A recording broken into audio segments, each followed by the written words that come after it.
ভাইয়া 3 মাসে আসবে না? আরে তোর ভাইয়াকে তো আমিও বারবার বলতেছি, কিন্তু ও বলতেছে এখন আসবে না, আরো 1 বছর পরে নাকি ও আসবে। ও আচ্ছা, ঠিক আছে। আচ্ছা আপু, তুমি না ভাইয়াকে বললো আমার জন্য না একটা নতুন ফোন আনতে। এই ফোনে আমি ঠিক মতো গেম খেলতে পারছি না। তুমি ভাইয়াকে বলো একটা নতুন ফোন আনতে আমার জন্য। আরে এত রাতে কে আসলো? আচ্ছা তুই দাঁড়া, আমি দেখতেছি। আরে কি ব্যাপার, কে আপনি? এত রাতে কে চান? মানে আপু, আমি অনেক বড় বিপদে পড়েছি, এর জন্য আপনাদের কাছে সাহায্যের জন্য আসছি। আপু প্লিজ আমাকে সাহায্য করবেন। আরে কি হয়েছে আপনার? আমি আপনাকে কিভাবে হেল্প করতে পারি? আসলে আপু হয়েছে কি, আমি খুলনার উদ্দেশ্যে রওনা দিয়েছিলাম, কিন্তু ভুলবশত আমার গাড়িটা আমাকে রেখে চলে যায়। আমি অনেকক্ষণ বাস স্ট্যান্ড দাঁড়িয়েছিলাম, কিন্তু এখানে কিছু ছেলেরা আমাকে বাজে কথা বলছে। তাই আমি ওখান থেকে চলে আসছিলাম, তো ছেলেরা আমার পিছু পিছু করতে আমার সাথে চলে আসে। তাই আমি ওদের হাত থেকে বাঁচার জন্য সামনে আপনাদের বাড়িটা দেখে আপনাদের বাড়িতে ঢুকলাম।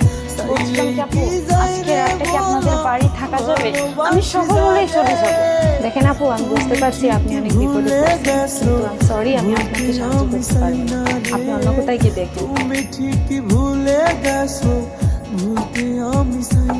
আপু কি হলো, কি আসছে? আর বলিস না রে ভাই, কোথা থেকে একটা মেয়ে আসছে, এসে বলতেছে ও নাকি বিপদে পড়ছে। তো ও বলতেছে আজকে রাতটা নাকি আমাদের বাসায় থাকবে। আমি ওকে না বলে দিয়েছিলাম। আপু তুমি কি বলছো? তুমি মেয়েটাকে এভাবে পাঠিয়ে দিলে? মেয়েটা যদি এখন আবার বিপদে পড়ে, তুমি তো মেয়েটাকে থাকতে বলতে পারছো, তুমি কেন পাঠিয়ে দিলে? আরে ভাই তুই এটা কি বলছিস? পাঠিয়ে আমরা তো কি করবো? তাছাড়া এই বাসায় আমি একা থাকি, একা একটা মেয়ে থাকি। তোর দুলাভাইও বাসায় নাই। যদি কোনো একটা বিপদ আপদ হয় তখন আমি কি করবো? না তারপরও আপু, তোমার এভাবে মেয়েটাকে ফিরিয়ে দেওয়া উচিত হয় না।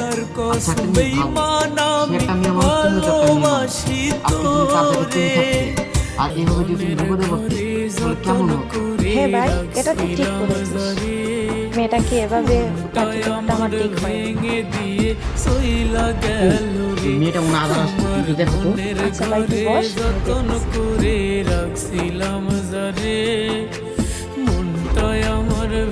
আপু প্লিজ আপু, আপনি আমাকে ফিরিয়ে দিবেন না আপু। আপু একটা রাতে আমাকে থাকতে দিন না, আমি অনেক বড় বিপদে পড়েছি আপু, প্লিজ আপনাদের তো পায়ে ধরে আপু, আপনি আমাকে ফিরিয়ে দিবেন না। আচ্ছা ঠিক আছে, কান্না করো না। আজকে রাতটা না হয় তুমি আমাদের বাসায় থাকবা। আপু আপনাকে অসংখ্য ধন্যবাদ, আপনি আমাকে অনেক বড় বিপদ থেকে উদ্ধার করলেন আপু, আমি আপনার কাছে চিরকৃতজ্ঞ থাকবো। আচ্ছা ঠিক আছে, আর কান্না করতে হবে না, তুমি আসো, ভিতরে আসো।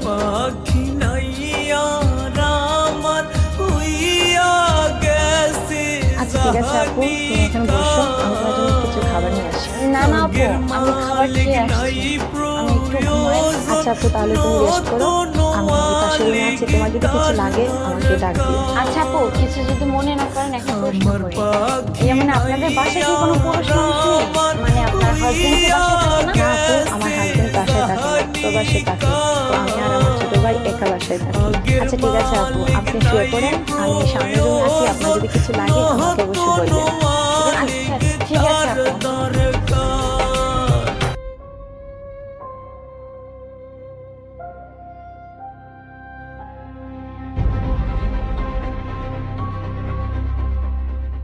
আপু মেয়েটার কি তুমি থাকতে দিছো? হ্যাঁ ভাই, মেয়েটাকে থাকতে দিচ্ছি, ও এখন রেস্ট নিচ্ছে।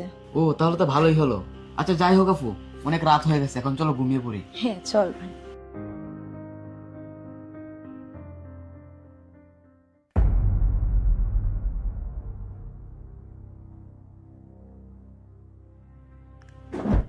রাত 3টা বাজে, এখন তো ঘুমিয়ে গেছে।